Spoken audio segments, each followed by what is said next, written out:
Greenland is not just a territory in a key region of the world map and a land rich in critical raw materials, a strategic outpost on emerging global sea routes. It's all of these things. But above all, Greenland is home to a free and sovereign people. It is a nation with its sovereignty and its right to territorial integrity, and the future of Greenland is only for the Greenlanders to decide.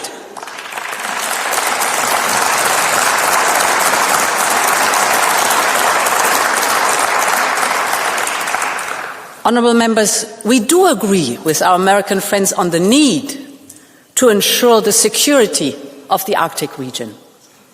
And on this we are not only aligned, but we are working together, notably in the context of NATO. Finland, for example, is working with the United States on icebreakers, a key piece of equipment in the context of operations in the High North. Or take the recent Danish-led Arctic Light exercise a few months ago in the context of NATO. This was key to strengthening Allied readiness in the Arctic. So we are aligned, we are working together, we share the same strategic assessment on Arctic security, and this is why the threat of additional tariffs for security reasons is simply wrong.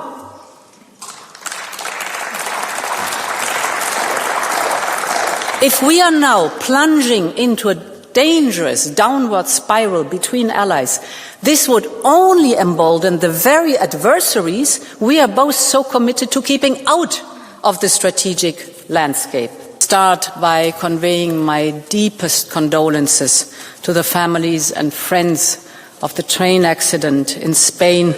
Our thoughts are with them. Honourable members, since I stood last time here in this plenary, we have witnessed events that have shaken the world.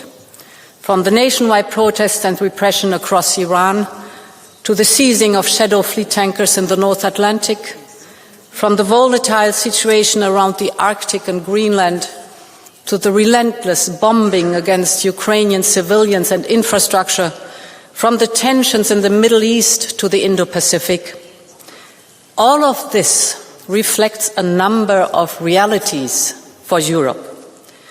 The first is a confirmation that the shift in the international order is not only seismic, but it is permanent. And the sheer speed of change far outstrips anything we have seen in decades. We now live in a world defined by raw power, whether economic or military, technological or geopolitical. And while many of us may not like it, we must deal with the world as it is now. Which brings me to the second reality and imperative for Europe, and that is to speed up our push for independence. Whether in our economy or in our security, whether on technology or democracy, we have to be strong in shaping ourselves if we don't want to shape the world around us.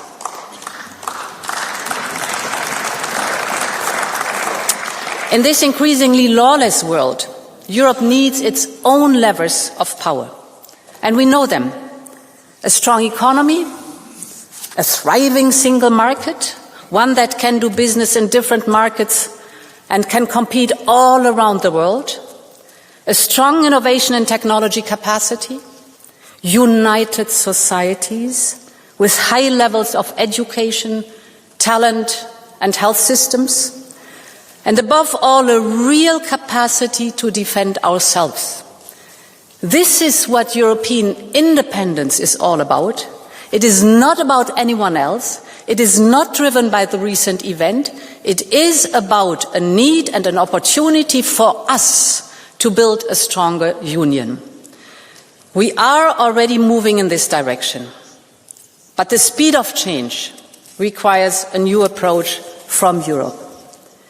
We will need a departure from Europe's traditional caution, just like we did on energy, or on recovering from the pandemic with Next Generation EU, or like we are doing now with defense, with SAFE, or on supporting Ukraine. The world is changing faster, so does our mindset. So our institutions, governments and society, all of us, must transform the ways in which we think and act. And allow me to touch on a number of points which I believe will be critical. It starts with security, and in particular the situation in the Arctic.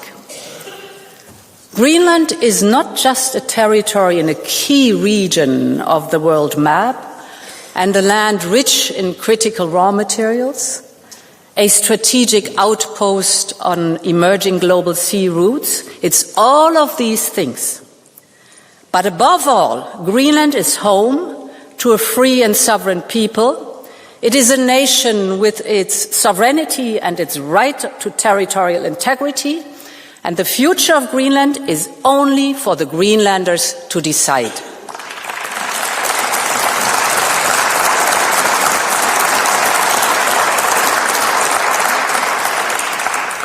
Honourable members, we do agree with our American friends on the need to ensure the security of the Arctic region. And on this we are not only aligned, but we are working together, notably in the context of NATO. Finland, for example, is working with the United States on icebreakers, a key piece of equipment in the context of operations in the High North.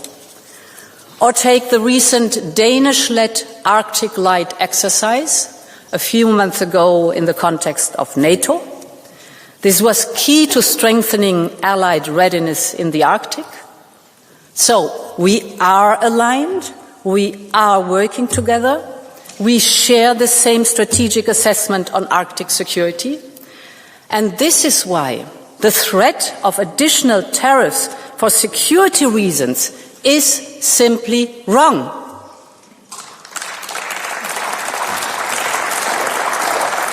If we are now plunging into a dangerous downward spiral between allies, this would only embolden the very adversaries we are both so committed to keeping out of the strategic landscape. Later this week, leaders will meet to discuss our response at the European Council. We are at a crossroads. Europe prefers dialogue and solutions, but we are fully prepared to act, if necessary, with unity, urgency and determination. But beyond this, we need our own strategic approach. This is why we're working on a package to support Arctic security. The first pillar will be a massive European investment surge in Greenland, in particular to further support the local economy and infrastructure. This will build on what we have already done. 2 years ago, before this all happened, I was in Nuuk to open our first office there. And in the next European budget, we have already proposed to double our financial support to Greenland, but of course we must do more and do it faster. Second point, we will work with the United States and all partners on wider Arctic security. In particular, I believe we should use our defence spending surge on Arctic-ready equipment and strengthen our security arrangement with partners such as the UK, Canada, Norway, Iceland and others. Finally, I believe Europe itself needs to reassess its wider security strategy. This should look at what is needed to adjust to today's new realities. Many of you have worked on various national and European security strategies, some of them in the recent past, but the world has changed so fast and Europe now has to change with it. Honourable members, when it comes to security, it is more important than ever that we keep focusing on Ukraine. Because our European security and our European independence hinges on what happens next. It is now almost 4 years since Russian tanks rolled into Ukraine.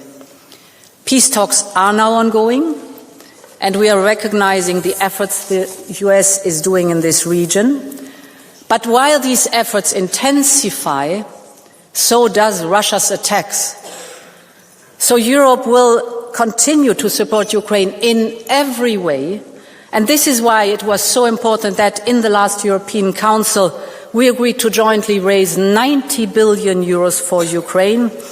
Europe has taken clear responsibility for Ukraine's need, both civilian and military, and this 90 billion euros shows our unfaltering commitment and solidarity, and we will stand with Ukraine until there is a just and lasting peace.